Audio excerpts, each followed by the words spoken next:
Hey there!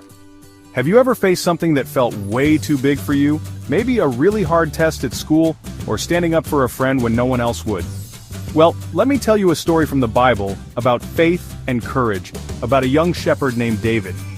David wasn't a soldier, he was just a kid who looked after sheep. But one day, his people, the Israelites, were in big trouble. There was a giant named Goliath, and he was scaring everyone. No one wanted to fight him. But David believed God was bigger than any giant. With only a slingshot and 5 smooth stones, David stepped out onto the battlefield. The giant laughed at him, but David stood strong. He said, "You come at me with a sword, but I come at you in the name of the Lord." He took one stone, placed it in his sling, spun it around, and let it fly. The stone hit Goliath right in the forehead, and the giant fell to the ground. David did it. Not because he was the biggest or the strongest, but because he had faith and courage.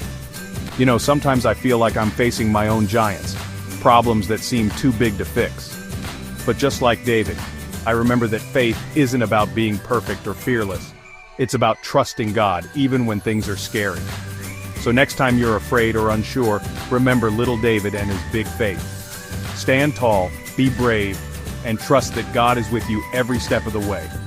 Thanks for listening.